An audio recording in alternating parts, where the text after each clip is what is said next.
situation between Jimmy Butler and the Miami Heat is somehow continuing to get worse. I'm here to break down all of the new updates that we have on the situation between the All-Star Jimmy Butler and this Miami Heat organization that will break down on this episode of Heat Digest. But first, before we get to the news, remember, if you're a part of the 85.5% currently watching this video, not currently subscribed to the channel, and you want to stay up to date on everything Miami Heat, scroll down, click the subscribe button. Help us get to our goal of 2,000 subscribers. We do appreciate all the love and support, so thank you guys. But now let's get to it and break down another suspension for Jimmy Butler. Now, as we know, this is now the second suspension for Jimmy Butler. He just came back from his first suspension, which was a 7-game suspension in length. He did return from that suspension, and again, we highlighted this in the past Heat Digest video. He was not very productive, whether it was the amount of points he was scoring, the amount of effort he was giving, in any really statistical category you want to go off of. It really was not great production coming from Jimmy Butler. And then obviously other things did happen involving Jimmy Butler, including this statement from the Miami Heat organization, which refers to him missing another flight involving the team. Again, it got him suspended. So again, Marc Spears reposted this on Twitter, as well as others from the Miami Heat Twitter account, where they went on to say this as follows. The Miami Heat statement on Jimmy Butler, and I quote, "We have suspended Jimmy Butler for 2 games for continued pattern of disregard of team rules, insubordinate conduct, and conduct detrimental to the team, including missing today's team flight to Milwaukee." And that is the end of the quote. Again, this was posted on January 22nd, which was 2 days ago. And the reason this is so significant is obviously we played the Milwaukee Bucks last night, and we got our asses handed to us because we cannot stop Damian Lillard or Giannis Antetokounmpo. Now, we obviously were without Jimmy Butler. We will highlight that game in another video where we praise the rookie Kelman, where, as in our last video, we did exactly that and threw out the idea of him possibly in running away with Rookie of the Year. In every single game, he continues to play without Jimmy Butler there, again, in the idea that he gets more minutes because of that. He looks phenomenal, and he looks like not only is he going to win the Rookie of the Year, but by a long shot, but also it seems like he's going to be a cornerstone for this Miami Heat team going forward throughout the years, which I am so very excited for.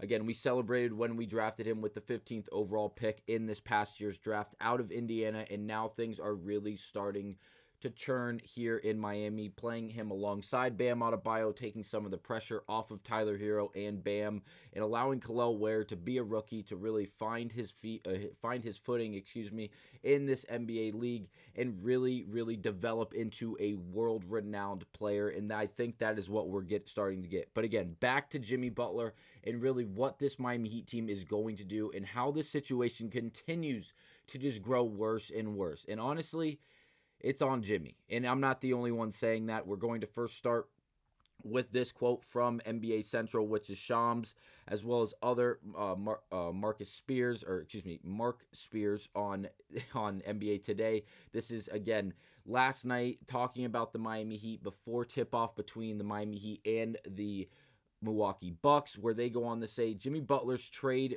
wish list is simply to leave Miami as long as he's not traded to Memphis, per Marc Spears. So, again, Shams was on this panel, as well as Kendrick Perkins and obviously Marc Spears, and where they're bringing us new updated information on Jimmy Butler. And again, the idea that he does not, all he wants to do is be traded out of Miami, but also don't send him to Memphis. Now, I don't know why he has such a disgruntlement with Memphis, I guess you could call it, or just some standing problem with Memphis, if you will. As again, when these trade talks initially first started, during that first suspension that we saw given to Jimmy Butler, that was 7 games in length, we saw a bunch of teams being reportedly involved in the trade conversations for Jimmy Butler. Those teams were as follows. Basically all of the Texas markets, including Dallas, Houston, San Antonio, and then obviously you had teams like the Oklahoma City Thunder, the Memphis Grizzlies, obviously the Phoenix Suns were the one team that has been involved with the Jimmy Butler situation the longest ever since it started. It seemed like they were the first and the one and only team very much involved with the Jimmy Butler speculation and situation. So again, they are still very much involved in this entire movement. But again, the Texas teams, as well as OKC, Memphis, and other teams, we were told were very much involved in the Jimmy Butler sweepstakes, at least checking in, just seeing what it's going to cost them in order to go out and acquire someone like the multiple time All-Star in Jimmy Butler. Now, a few days later, after those reports, we saw new reports saying that Jimmy Butler and his representative are literally calling these teams and organizations, if they are not specifically the Suns or possibly one other, to not trade for him because they see what's going on in Miami. And if you don't want that a part of your team, I wouldn't trade for him, because if Jimmy lands with you, your organization, with you guys, it's probably going to resemble a whole lot of what you're seeing in Miami. Point A, the Memphis Grizzlies. Now, again, it's being reiterated on NBA Today, again, by Marc Spears, who is obviously a very credible source involved in the association. So, again, the Memphis Grizzlies look like the one and only team that seem to be involved in this trade conversation, that flat out have a 0% chance to get Jimmy Butler, or at least a Jimmy Butler that wants to be there, which again would not be a good decision for Memphis to go out and acquire someone like like Jimmy Butler if this is what you know you're going to get and you've been warned publicly not to go out and try to acquire him. Again, I would stay very, very far away from this entire acquisition if I was Memphis. If you want to be a part of the four teams that seem like they have to be involved in a trade here to get Jimmy Butler moving to either Phoenix or anywhere else, again, I wouldn't be crazy, or that would not be crazy for Memphis, as again they would be getting some form of assets, giving up some type of assets to reload and really re-strength the push into this playoff run, as they are one of the top teams in the Western Conference. So again, it just seems like Jimmy Butler is not going to be one of the top pieces, a new addition to that Memphis Grizzlies team if they go out and are part of a massive trade before the deadline. Now, they were citing this, where are we at? Right here. The Stephen A. Smith also reiterating the fact that, again, this is probably on Jimmy. Or again, this is on Jimmy. The way this is all taken place, the way this is all played out, the fact that we are in this situation, Jimmy Butler is being suspended once again. Now, not only the first 7-game suspension, but now another 2-game suspension, it really is falling on the Jimmy's really shoulders here. And it's because of his actions and the way he took his actions about this whole entire situation, dating back to this past offseason, where Stephen A. Smith goes on to say, and I quote, "Jimmy Butler, if you are watching, you're not helping yourself, my brother." And again, that's the end of the quote from Stephen A. Smith. He went on to elaborate a bit more, obviously talking to Shams on First Take yesterday morning on January 23rd. And again, this is a message to Jimmy Butler about the 2-game suspension that the Miami Heat then just put on to Jimmy Butler. Again, going on to reiterate what Stephen A. was saying in this quote from on First Take, was really just the idea that, hey man, there's ways to do this. There's ways to get your point across that, hey, I'm not happy here in Miami. I don't want to be in Miami. There's ways to say that. There's ways to announce it to the organization and to really everyone involved, whether you want to involve the media and the fans or whatnot, or if you want to keep it behind closed doors. There's many ways to go about this, but again, the way you are handling it does not seem to be the most professional and the most respectable way, if you will. And the reason being is obviously because you are creating a very sore point in the entirety of the Miami Heat organization. You are, whether or not it seems that way or not, it seems like you are pulling it down from the inside out because of really the destruction you're causing amongst the team itself. Obviously, Tyler Hero, Bam Adebayo is obviously taking a toll. We've seen all the way up to this point in the year, from the very start up until now. Again, it is January 24th. Bam Adebayo has not looked like himself yet this season. Now, am I going to say it's totally and solely Jimmy Butler's fault? No. But again, it's definitely making an imprint on players like Bam Adebayo and others. Obviously, Tyler Hero has had a better year this year. That is most likely because of the pressure put on him by the lack of having a star player in Jimmy Butler, a starter, a all-star in Jimmy Butler for this Miami Heat team. Again, some things are good, some things are bad. But again, Bam Adebayo not being able to find his groove could definitely be because of Jimmy Butler's departure and really the way it has played out up to this point.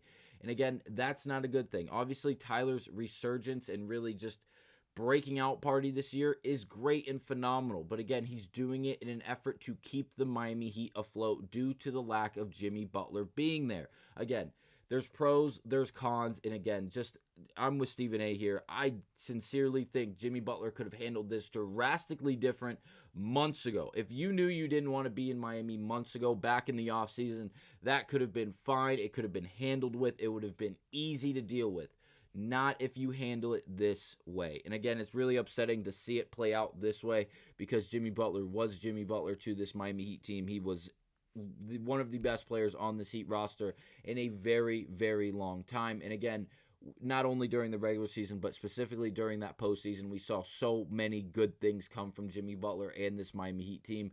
We thought we were going to be able to get over the hump after the really just, again, the resurgence of Tyler Hero and then the full circle of Bam Adebayo along with Jimmy Butler. It looks really, really good on paper and hypothetically. But again, we're not going to make it to that point because Jimmy Butler is going to be out of here very, very soon.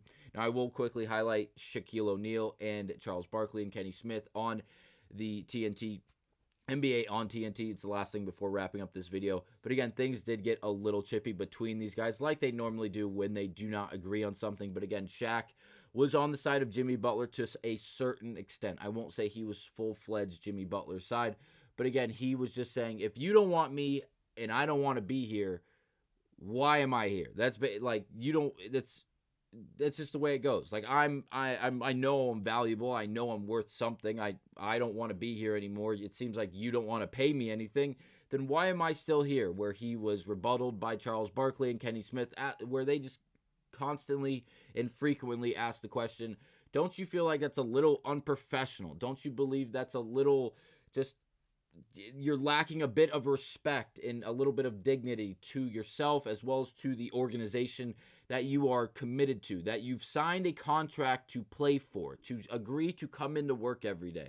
Doesn't that stand out just a little bit where Shaq just continued to rely on the idea of, hey, if I'm not wanted here and again, I kind of don't want to be here as well as you don't want me to be here, really, what are we doing? And again, why would I continue to try to stay and be productive for a team that doesn't want me as well as me not wanting them?